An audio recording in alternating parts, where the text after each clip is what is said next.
Titanfall 2 is available now. Well, the test is. And it is awesome. I'm just going to cover some of the biggest changes from Titanfall 1 to 2 so that when you guys come in, you'll be totally up to speed. Because everyone played that amazing game, Titanfall 1, when it came out. Love that game so much. So here's some of the biggest changes. First off, they have networks.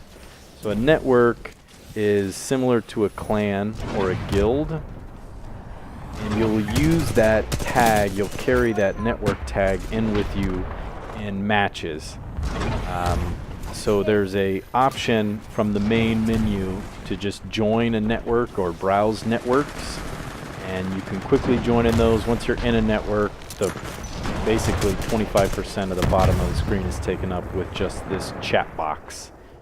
Tons of people in there that you can chat with, and each network represents a different interest or a different level of competition. But these are great ways to find people to play with quickly, to make friends, and to also get in with happy hours. Each network designates a certain time to be its happy hour, and if you play in that certain time, you'll earn extra merits. So the idea is that, hey, everyone's going to get on this group's happy hour in 30 minutes, so you'll be able to play with other like-minded people continuously throughout the day. Number 2 is your player level. So back to the merits that I spoke about. Customization on the player level is handled based on merits. The deeds and how well you perform in a match will result in merits. And each merit increases your level essentially until you have enough to actually ding, basically. You'll get a merit for completing the match.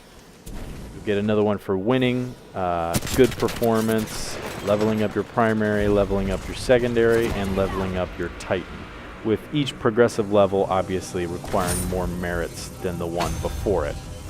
So leveling up, there's 4 different things that can level up. Your player, your primary, your secondary, and your Titan are all able to be leveled up. Player level, again, is based strictly off of merits that you earn. The other 3 are based on you using that item in a match. So if you use the carbine in a match, you'll get experience for that, which will level up that particular weapon. Leveling up the weapon or the Titan is how you get more customization options for those. So you get different sights, faster reloads, extra dashes with the Titan. Using that item will unlock more customization for it. You also earn currency, and that's my number 4. Currency is another item that you get through performing deeds and getting merits, and it basically allows you to skip the in-game progression system. As far as I'm aware, there's no way to buy currency, so you can't pay to win currency. It's just earned in-game and you spend it in-game. All that it does is quickly allows you to unlock an item that you will unlock if you just keep playing or just keep progressing with a certain gun or Titan. So it lets you, hey, I don't want to level up this gun to level 7 to get the hollow sight. I'll just pay for it and immediately get it.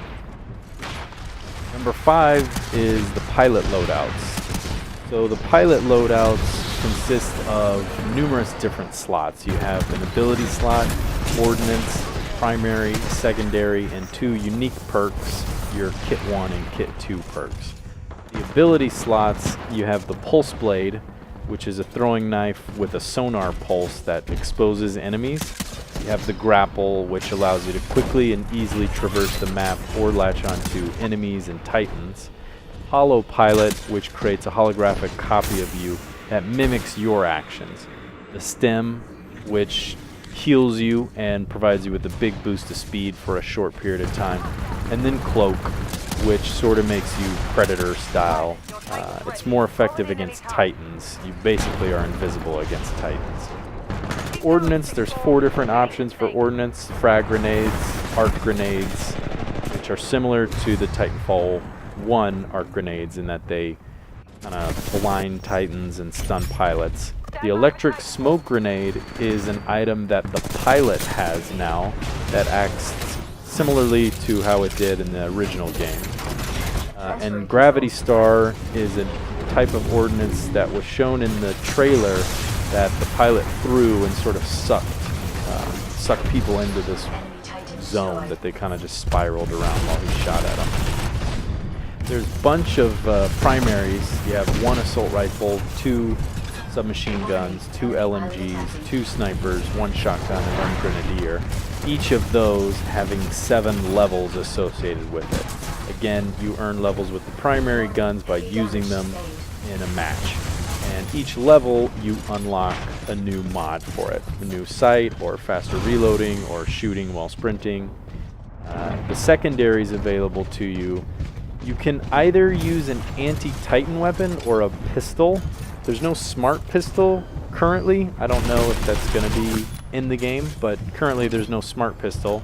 You have the full auto pistol and an anti-Titan weapon. 3 different ones. The Thunderbolt, which shoots a huge ball of electricity, or the charge rifle and mag launcher, both of which make a return from Titanfall 1. Charge rifle is what it sounds like. It charges up and then shoots like a yellow beam of energy. The mag launcher is basically a grenade launcher that pulls itself into the Titan. Then you have your kits. So Kit 1 and Kit 2, and these are sort of perks that you equip that just are passive things. The Kit 1 and Kit 2 slots, there's currently 6 options, 3 being associated with both of them. Power Cell recharges the main ability faster. Again, that's the sonar knife or the hollow pilot. Faster regen just begins your health regen sooner. And then one I haven't unlocked yet called Phase Embark, which says that it quickly teleports you into your Titan. So I'm not sure how that works, but I'm excited to try that one out. For Kit 2, you have Kill Report, which shows skulls on your HUD. If an enemy player dies, it'll actually bring it up on the in-game map where they died. Wall Hang. If you're wall running and you aim, you'll lock in place. And then Hover, which again, if you jump and you aim, you'll lock in place there. So then we move on to Titans. Number 6 is the Titan loadouts. So there's 2 Titans available, Ion and Scorch. Ion is the more nimble of the 2. He's not a Strider, but he is the more nimble of the 2, and his kit centers around a resource called Energy. Scorch is the ogre, and he's designed for area denial. Both of them have a trap and a shield. Ion has a tripwire and a vortex shield. The tripwire is essentially these 2 points that he drops, and the vortex shield acts similarly in that you bring it up and it absorbs damage and collects bullets and stuff, and then you're able to redirect that energy back into an enemy Titan or an enemy player. The Scorch has an incendiary trap and a thermal shield, which doesn't push back the bullets, it sort of just burns them up. Both of them behave totally differently in terms of their durability, in terms of their speed, but the unlocks for each are basically identical. You can get an extra dash, you can teleport in faster, you can be more deadly with the Auto Titan mode. So there's no real unique customization for them. Just the Titan itself is different. And again, the Titans are leveled up through playing with that particular Titan. So my number 7 is gameplay. The movement and the shooting feel great. It's definitely nostalgic of the first one. Double jumping, wall running feels just as fast and as great as ever. The aiming and shooting feels amazing, both on foot and in the Titan. My first game, I felt right at home. I was able to immediately start double jumping and wall running and coming up with routes to dive into buildings and jump back out and keep my speed up. It feels like Titanfall. The big differences are in the gameplay mode and in Titan combat. So Titan combat has been changed up a lot. Originally, you would collect points and basically Titanfall. You'd call in a Titan that would drop. That Titan would have its own hull meter as well as a regenerating shield, and you could change the primary. And put other perks on that Titan. Now there is a shield that comes originally when you call it in, but it does not recharge. So once the shield is removed, you're left with permanent hull damage. But this forces a great mix between pilots and Titans, in that pilots, if they rodeo an enemy Titan, instead of pulling out a sort of damage core, like a central core that they would shoot to deal direct damage really quickly to a Titan, now they'll pull out a battery and then jump off the Titan. So once you have this battery in your pack, and your character is quite literally like holding a battery on his backpack, if you rodeo onto a friendly Titan, you will put that battery in your friendly Titan and give them just a boost to health, and you'll regenerate that initial shield. So you don't actually rodeo onto Titans in order to shoot them and bring them down. Again, once you pull out the battery, you'll jump off. You are able to jump back on it, but you just throw a grenade and then jump back off again. So it sort of wants you to play more with friendly Titans. It wants you to play more with jumping on friendly Titans, which you could do in the first one, but there were no real gameplay reasons to do it, except to prevent an enemy from rodeoing a friendly Titan. So it in the gameplay that I had with it, the few matches I had with it, it worked really well. There were pilots jumping on my Titan, I was jumping on friendly Titans, putting those batteries in, ripping them off the enemy Titans, keeping my team's Titans in play rather than trying to focus on rodeoing them and bursting them down real quick. And then finally, number 8 are the game modes. There's 3 game modes available. You have Pilot versus Pilot, which is an 8v8 mode. There's no Titans, and it's strictly about killing enemy pilots. This is just straight up deathmatch. The more interesting one is Bounty Hunt, which is a 5v5 mode with AI and Titans. At the start of the map, you start on 2 opposite sides naturally, and you're presented with a location in the middle. That location spawns AI units. They sort of drop pod in, and killing them in that zone will get you credits. You as a player, you'll accumulate these credits. Once those locations are exhausted, 2 banks will pop up on either end of the map, and you need to move to that bank in order to deposit the credits that you got. If you die, you'll lose some of those credits, and if an enemy pilot kills you, you lose some of those credits.